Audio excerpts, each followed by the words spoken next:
waaw asalaamaaleykum sama gaañi maa ngi leen di nuyu yéen ñëpp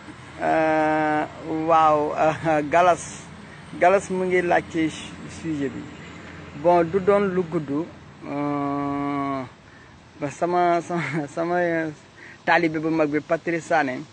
mu ngi ñëw xam naa ni nag nouvelle bi may wax bi dana ko neex torop tey ji moo tax xam naa ni dina woo mbokk APRam yëpp ni ñëw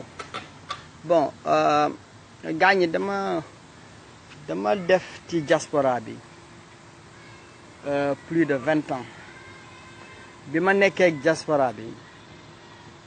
dafa toll à un moment donné on est au début de 2000 mu am est-ce que son bi baaxul dites-moi ndegam son bi baaxul fi mu nekk ni kay Patrice Sané moom bëgg na son bi yëpp leer nañ nga xam naa ni dina kontaan tey jii moom dafay organiser soirée baba na lépp clean je ne sais pas ndegam leer na yéen a may confirmer ndegam baax na wala déet le son il faut que ngeen confirmer dans vos commentaires ok c'est bon baax na wala baaxul on n'entend rien ok ah son bi baaxul attends ma xool montinde wala fi ma nekk fi la c'est bon wala baaxul le son le son bamba si baax na ok waa kay sama gars ñi namm naa leen nag xam naa comme ni ma ko waxee Patrice Sané tey moom xam naa ne nouvelle bi dina ko neex mais c'est avec le cœur brisé quand même laa koy waxee bon di leen xamal ni rek ni def naa plus de 20 ans ci diaspora bi ci au début des années 2000 mu am un ami un frère Modibo Diagne mu woo ma pour que vraiment ma mën ko accompagner pour sa rajo Allo Dakar ci ay panel yi nga xam ni dañ ci doon discuter donc ci loolu mu nekkoon fallait que ma ñëw ma rapproché wu ci diaspora bi peut-être que maa ngi woon ci biir diaspora bi nit ñi daan nañu dégg sama baat ci rajo wala yooyu mais musunu ma gis xamunu ma donc mu nekkoon nag une occasion ba nga xam ne samay grands comme ñi ngeen gis noonu ñoom Fladie yi ñi nekkoon vraiment des animateurs de Allo Dakar c'était des grands moments de radio vraiment donc je me suis rapproché à la diaspora j'ai participé ci seen activité waaw gaañ maa ngi excusé wu kii bi dafa coupé woon donc ma gën a rapproché wu ci diaspora parce que peut-être que j'étais un peu en retrait par rapport ak suñu communauté bi nun doon dundee surtout dama doon vivre benn dëkk bi nga xam ne barewul sénégalais c'était à Washington donc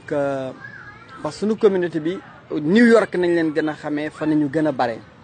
une partie nga xam ne ni ngi wax ni ci ëpp Washington mais ni ngi dëkk booru Maryland ak un peu vers la Virginie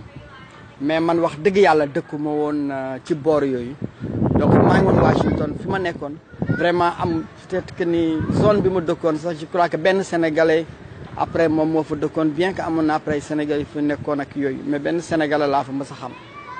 donc foofu laa njëkk a jënd sama premier appartement et j'ai acheté mon premier appartement dans ce pays-là en 1997 ma deuxième maison je l'ai achetée dans un autre état très loin de Washington dont je suis en train de vivre avec ma petite famille donc j'avais choisi quand même de me rapprocher ci diaspora bi sous l'emprise de Modibo Diagne à Allo Dakar ma gis ni lu bare mën nañ ko partager ci diaspora bi de par sama expérience ci communication ak yooyu donc j'ai dit que ni quand même toll na tey benn étape bi nga xam ni peut-être dinaa mën a gën a visible pour que diaspora boobu am accès ci man mais gis naa rek dem na ba fi nga xam ni mbir mi mu ngi yegg fenn fi xëy na peut-être waruma fa dugg ndaxte jot naa ay mode appel de partout dans le monde de grands journalistes au Sénégal des journalistes avec qui j'ai travaillé à Africa numéro 1 qui sont d'origine sénégalaise donc ñooñu ci ay waxtaan dañuy gis ni peut-être que ni sax xëy na maa ngi def sax erreur des grands activistes de véritables du activistes sénégalais yi nga xam ne vraiment ñooñu dañ ma respecté am fa teg donc damay dem ba nit ñi di ma wooy des journalistes ni moom mais est-ce que yow tu mesures le poids que tu pèses dans la presse sénégalaise précision wu information yi ngay joxe yi day dem ba nga xam ne yaay ravitailler toute la presse sénégalaise dañuy dem ba nga xam ni dañuy mujj boo defee reportage par exemple le soir dañ koy utiliser manipuler ko tourner ko bindee ko neneen ba mu dem ba nga xam ne moom lañuy utiliser mu doon seen ay nu mu tuddati seen ay information yu ñu produire dem j'ai rencontré des gens formidables comme Moussa Bokar Ba Nouvelle Vision Africaine des gens extraordinaires mais j'ai vu que ni am na fenn fi nga xam ne peut-être bëggoon wàcce sama bopp wala maaseeg ñëpp comme ni ko jullit war a defee xëy na peut-être ni maa ngi passé lu yonent bi waxoon dafa ni woon nit da ngay wàcce sa bopp waaye waxul nag nga maaseeg nit ñi waaye waxul nga wàcce sa bopp ba ku jóg jéggi ci sa kaw dem donc li ma décidé mooy invitation yi nga xam ne yàgg naa koy répondre ci ay Facebook live ci ay groupe panel j'ai décidé de tout arrêter donc bu fekkee ni incha allah am na des informations yi nga xam ne am nañ ko war ko share ce sera envoyé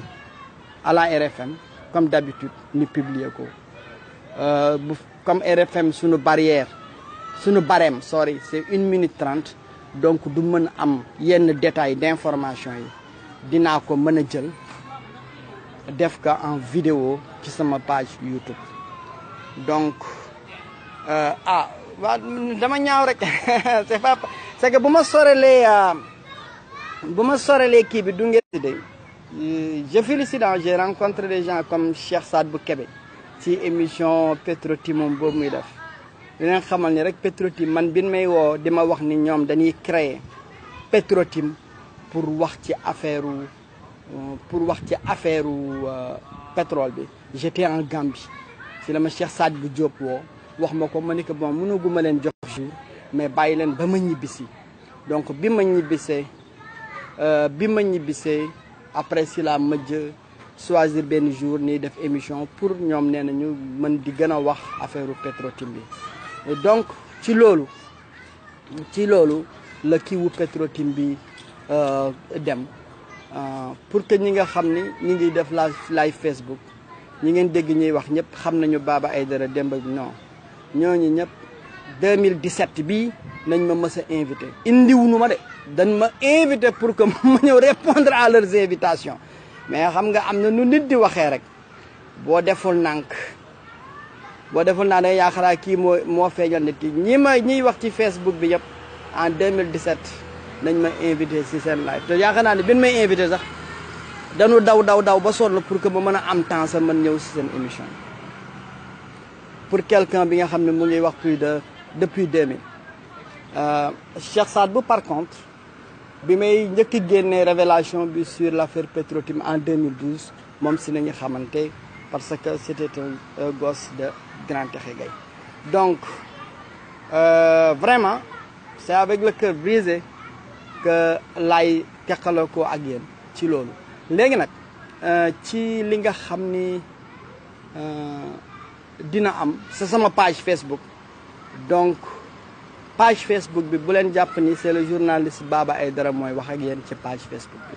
non si page Facebook bi je suis un Sénégalais comme tout le monde damay ñëw avec mes blagues di tooñ surtout quand il y a des amis comme Patrice Sané si sa page donc noonu la donc téye leen ni rek dinaa ñëw may comme ku normal donc bu leen jàpp ni kon li nga xam ni lu sérieux la ci page Facebook bi bu fekkee ne am na li nga xam ni bëgg naa ko share ak yéen on va trouver les moyens ni mën ci waxtaan donc loolu rek moo tax waaw kii bi dafa posé mu dog donc je crois que ni loolu rek moo doon message bi gis naa ni am na ñu may laaj léegi question sur Assane waaw Assane y avait un problème d'avocat pour dire la vérité bu mënoon jël dossier bi y avait des avocats yi nga xam ne bëgguñu woon jël le dossier de Assane mais heureusement Cheikh Sadbou Kébé bi may wax ni nekk ci benn organisation bi nga xam ne moom mooy secrétaire général bi ñoom ñoo donc ñoom ñoo fexe ba am benn avocat boobu bi ma joxee information ma envoyé que l'épouse de Assane et par la suite kooku connecté ak moom dem ba am pour mën jël le dossier de Assane maintenant Assane yóbbu nañ ko ci président Oakdale jail detention center Oakdale detention center dafa nekk nag kaso bi nga xam ne dina am Seydou Nourou bi nga xam ne mooy def présentation yenn kii vendredi dina ko def incha allah RFM pour vous dire que Oakdale ci référence yi nga xam ne Oakdale am na dans ces 10 dernières années 88 87%, 88%, après 89%, 90%, 91%, ñin fa yóbbu ñëpp dañ leen déporté malheureusement mooy li nga xam ne moom moo am donc bu fekk comme ki ma laaj question boobu moo tax je réponds sur l'affaire Assane bon am na avocat nag bu jël dossier bi donc dina traiter dossier bi ñun ñëpp ni ñaanal Assane comme c'est un père de famille nekk immigré lu baax mujj ci mbiram waxuñu ko ànd ak moom wala ko àndul ak moom dañ koy jàpp rek comme un immigré comme tout le monde donc loolu la Seydou Nourou émission bi muy def bi Friday les vendredis à la RFM dina def portrait prison bi wala peut-être man dinaa ci jox def benn portrait bu ndaw après Seydou va entrer dans les détails mais daal ni jàpp ni daal tey ci suba bi may waxanteeg latinos yi xam nga ñoom ñoo gën a xam affaire u déportation yeeg yooyu kooku moo yore association wu latino yi bi ma ko waxee sunu mbokk mi Oakdale detention center nañ ko yóbbu mu ni ma Oakdale detention center ñun bëgguñu di ko dégg si sunu centre bi ndax foofu moom bañ nañ ko ba dañ fa tabax benn aéroport ca wetu kaso boobu xam ni dañ lay jàpp rek ba ma la dugal la ci ça ne pas dire que dañ ciy dugal Assane kon xëy na 10% remaining yi nga xam ne daan nañ fa des incha allah Assane ñaanal nañ ko mu des si 10% yi waaye daal jàppal ñu leen ni daal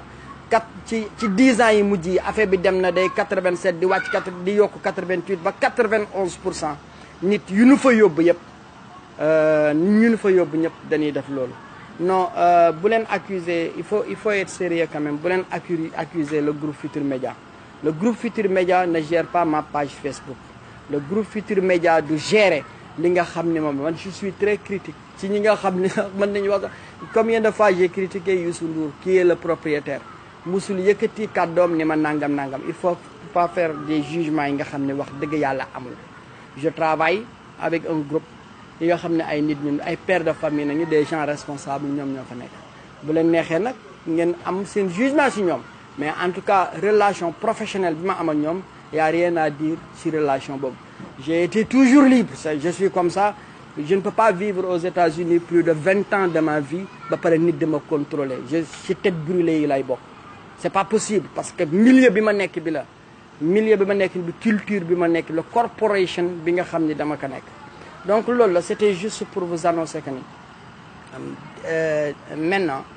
du ma mën di répondre à ces invitations du ma mën a ñëw di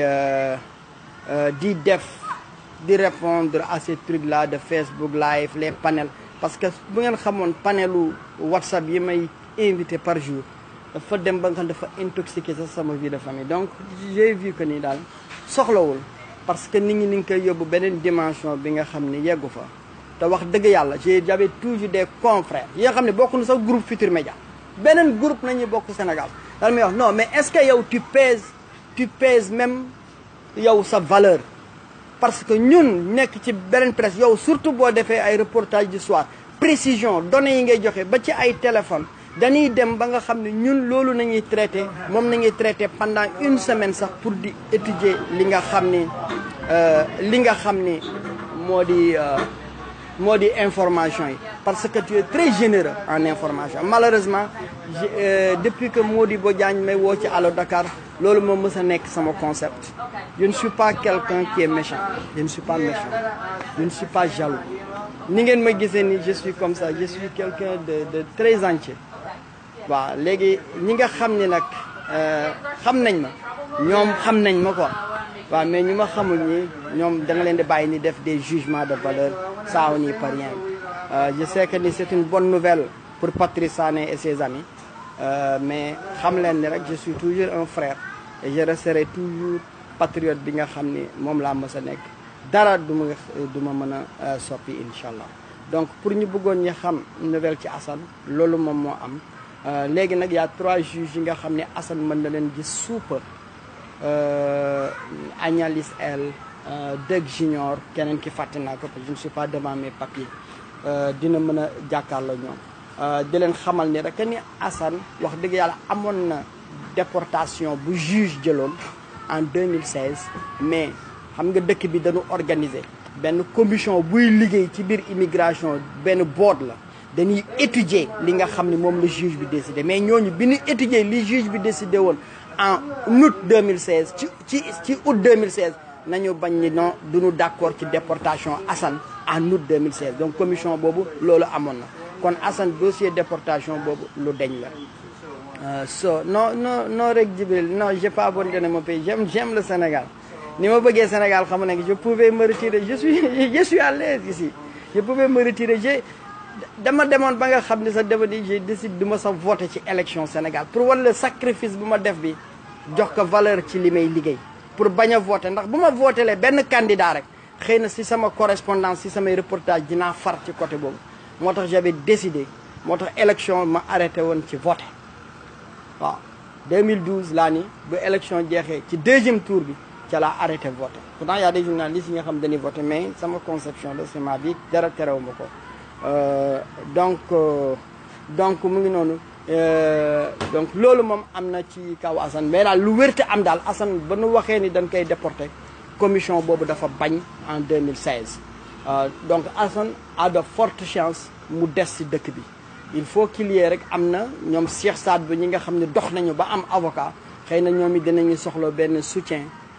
financier bi nga xam ne nit ñi mën nañu ak efficacité bi moo ëpp njëriñ mbele beeg coow lu bare le ndaxte Cheikh Saad bu xëy na sax yaakaar nañu sax Assane dala ko boole ca ñamu daan saaga ak yooyu mais tey ji c'est l'œuvre de Cheikh Saad bu Kébé secrétaire général